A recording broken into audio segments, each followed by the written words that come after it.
All right, welcome now to a second video that's a follow-up to the previous one that I did. And the idea of this video is it's a very much a beginner's guide to flying the Citation X. When I first got this plane, I realized that some of the systems were a little more complicated and not what I was quite used to as I was flying jetliners. And I really wish that I had had a video like this one that would just simply help me get this thing started up in the air and a decent attempt at a landing. And then learn all the other really more detailed stuff as I became more comfortable and familiar with the plane. So today we are going to do the second part of that, and that is to work on going from cruise, descent, approach, and landing. In the first video, we took off out of Ohio State University and we flew toward Fort Myers. This is just a shorter one going from Indianapolis over to the same airport, Ohio State University, landing at the same place. And here's where we find ourselves. We are getting close to the top of descent at 23,000 feet, making our way over. I've got the plane paused right now, but we're gonna unpause it and we're gonna get ready to go. You notice right here we're getting close to our top of descent, so we got to get busy with our setup. So let's get going. All right, so to get set up for our arrival, and so we make our top of descent on time, we are gonna first of all take a look at our arrival plate, and we need to be at 2,600 feet. So I'm going to go ahead and get that set in our altitude so that when we get to the top of descent, it'll automatically do that for us. So 2,600, on the plate it says 2,688, but you can't do numbers like that. So always go under at the next altitude level below what's on the plate. So 2,688, so we're going to go to 2,600.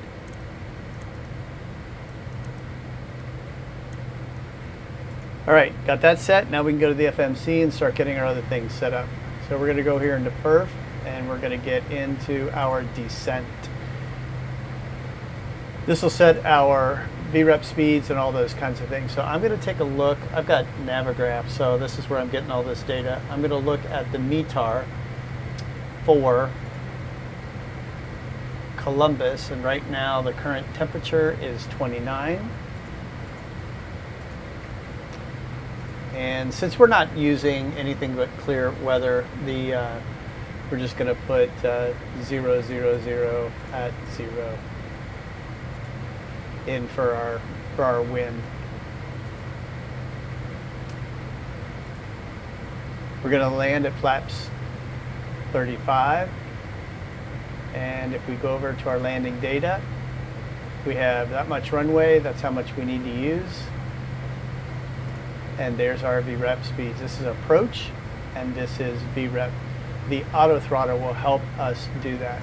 Now back to our flight plan. Coming up on top of descent, I've got this zoomed out pretty far, so I'm going to bring it back just a little bit. But we are ready.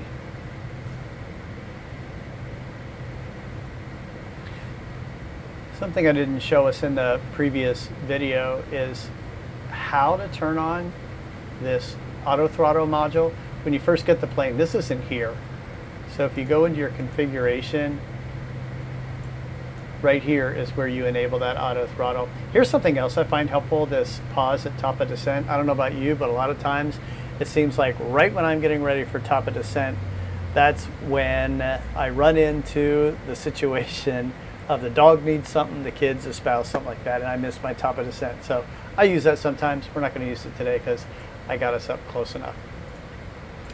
And we got to put in some navigation information into the flight management system. You could do that down here, but I find it easier to come into nav, tune, and our localizer frequency is 108.5. Put that in the left side, 108.5. We'll put over here in the right side, and that gives us our our frequencies. The course is 92. That should set itself, but we'll keep an eye on that. And our minimums is 200 feet radio. So I'm going to go over here and hit the radio baro button, and I'll flip over here to radio. Conveniently, it defaults at 200. Now, since we're flying in completely clear skies and clear weather today, our baro is 2992. When we get below 10,000, if you were flying in standard, and that button is right here, if you were flying in standard above 18,000 feet, then you would want to switch it when you get down to 18. But we are good with where we are right now.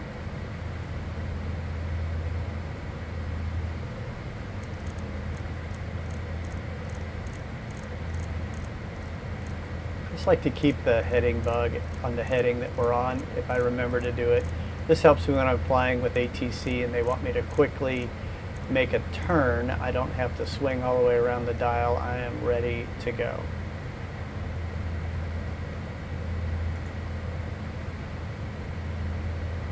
I'm going to go ahead and turn the thrust reversers back to normal so that we have those when we get there. And as usual with our descent, we're going to keep an eye on 18,000. We'd switch to regular from standard if we were flying on a day that we needed that, which we're not today. And then of course our next is 10,000 feet. That's when we turn on some lights and some seatbelt signs and things like that.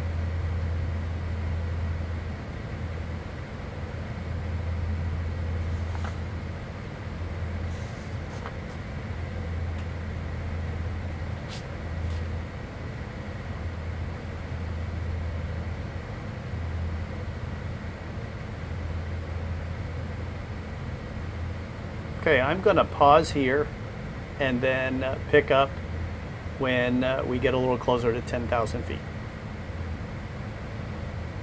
Okay, I'm back and we're closing in on 10,000 feet.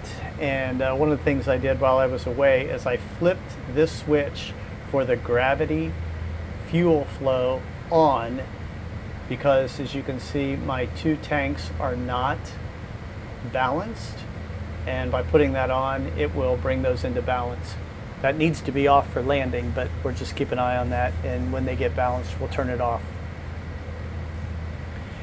Also, go ahead and turn on the windshield de-icing, a little bit of air there, and that keeps our windshield clear as we're making our way in.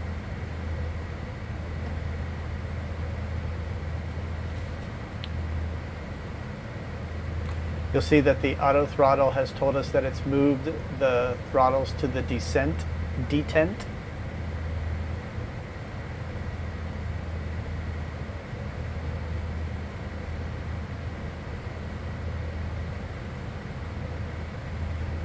And then I've already made sure that the APU is back on. We'll need that when we get down and landed. So when we get down, we can flip on the bleed and we can flip on the generator, but we're up and running there.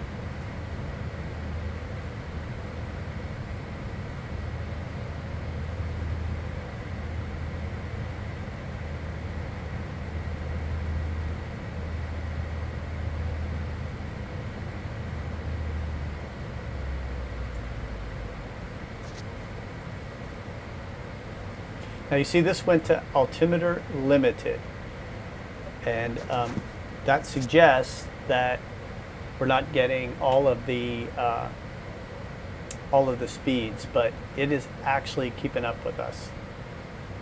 And it's going to follow kind of what we do with our flaps and things like that. So I panicked initially and then flipped this over to manual and started using this knob right here to control speed myself, but it's not necessary, I've learned.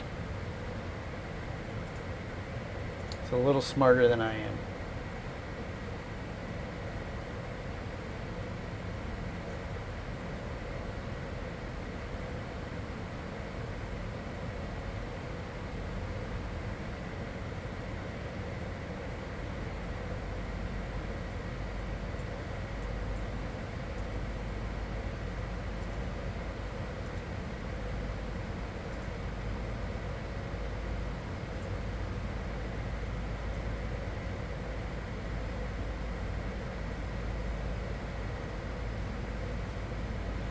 Sometimes when I'm in this, I like to just go back and double check, make sure I got everything set right.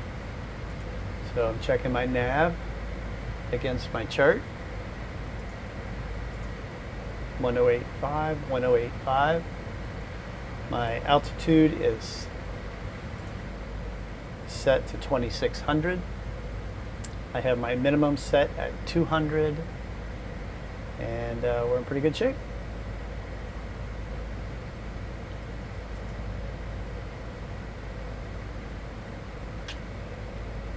One of the things that I kind of like on the electronic flight bag or the tablet is this map thing right here. It's just kind of fun to kind of see where you are.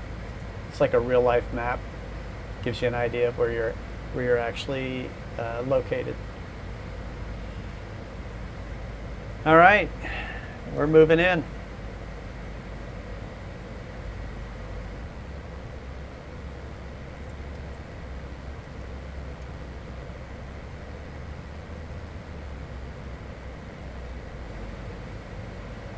One of the things I like to use on here also is this in the MDF setup. I usually use it while I'm flying as well, this vertical profile.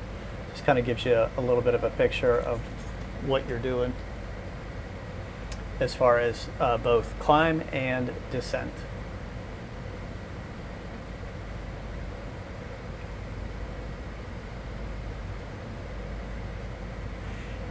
If I was using a star, I would know what my speeds need to be, but I know kind of in this general area 250 is about the right thing. But we'll start slowing down here in just a little bit.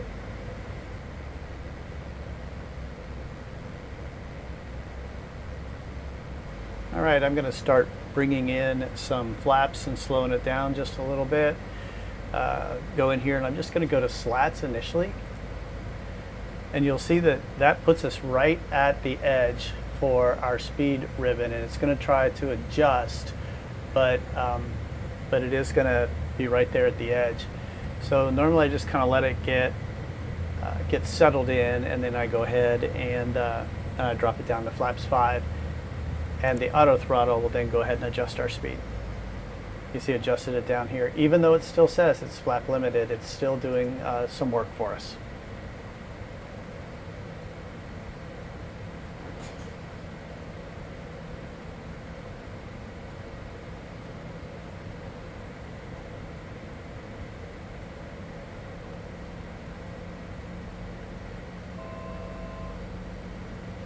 Okay, we're going to make our turn in here, and we'll be on the final course, which is I think 91, 92 degrees, and be getting close to the runway. Now I will tell you right now, I am terrible at landing this airplane.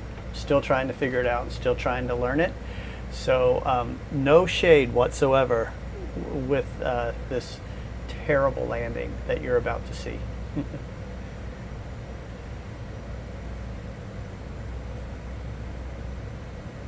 Notice how the line that we're on is magenta, and as soon as we move past a waypoint to the next one, then that one will turn magenta. See that?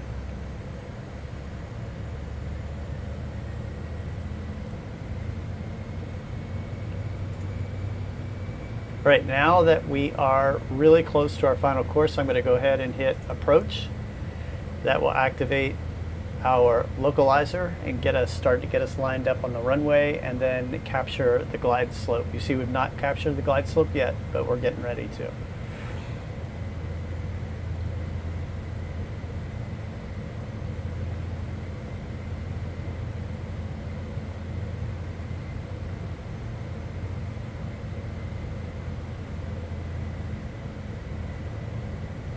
All right, I'm going to go ahead and get gear down and get our flaps down to the next level, which is 15.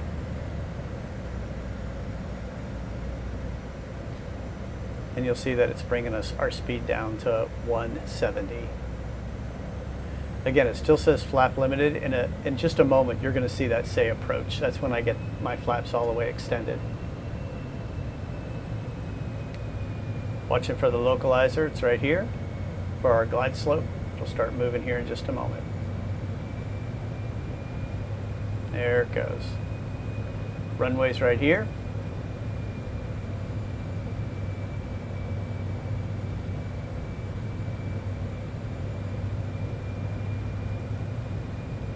This is my local Home Depot. All this land right here belongs to Ohio State, and their ag department does a lot of stuff here. So there's always cattle and other livestock right there. All right, we're at the outer marker of the runway. We have captured the glide slope. I'm going to go ahead and extend full flaps. And you see now our approach speed and our VREF have both popped in here, and it's going to manage us. See, now it's moved speed to approach. Our radio altimeter is now come alive.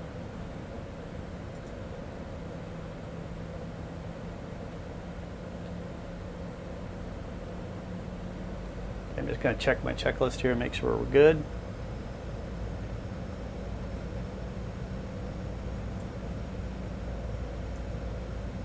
Should have landing lights on and taxi lights on.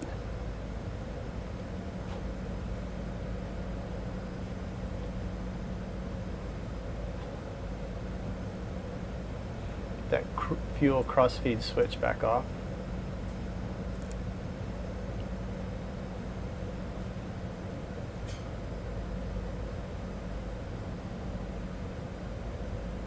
Okay, looks like my checklist is complete. We're going to land, or at least attempt. Remember, no shade.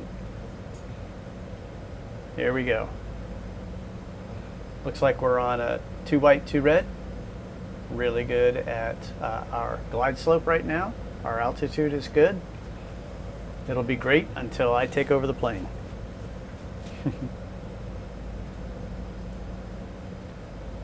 Now the procedure on landing is as soon as your back wheels touch, you have to manually pull the spoiler on. It doesn't pop on automatically like in a big jetliner.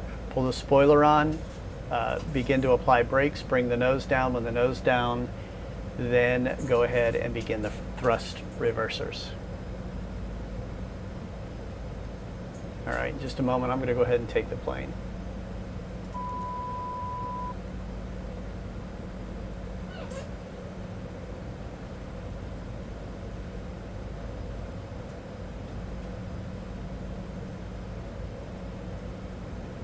Okay, over the threshold.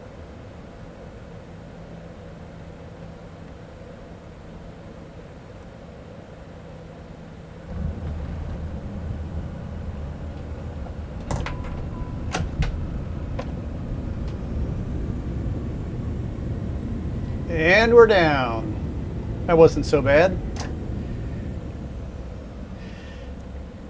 All right.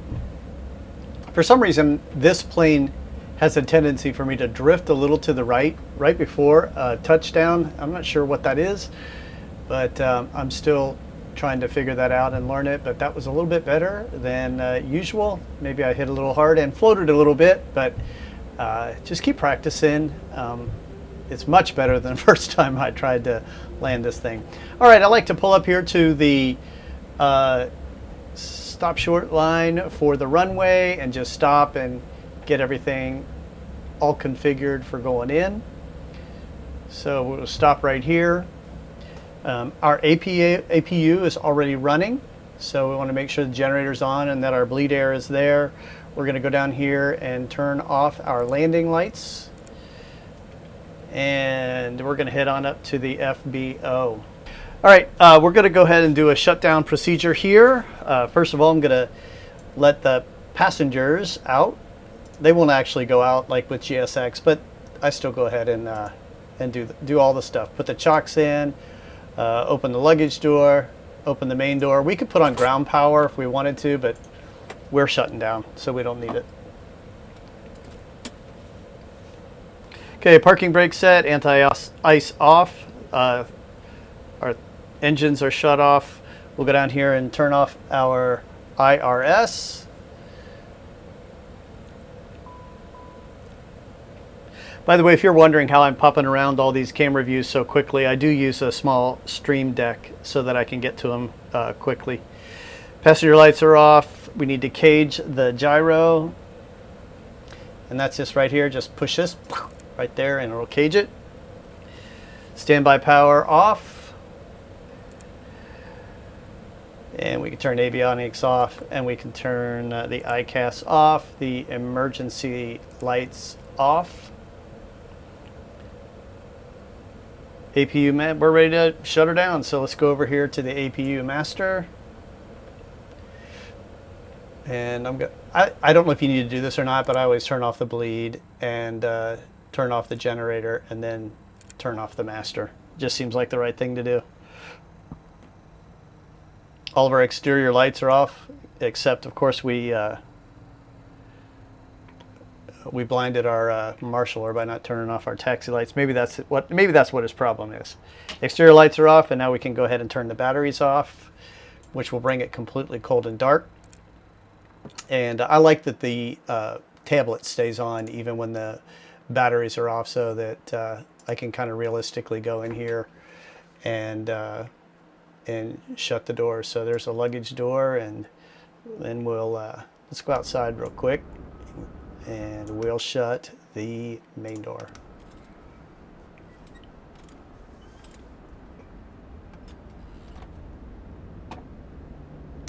And that's it. We are here. I hope that was helpful, getting a little look from top of descent down. There's so much more to learn and so many more things to do while you're doing that, but that bare minimum that I just showed you, that'll get you in where you need to go. Check back once in a while, and as I think of some ideas of things I think might be helpful in learning to fly this jet, I'll try to make a quick little video for you. Until then, make sure that you take some time to be kind to someone. In fact, be kind to everyone you run into. Take care.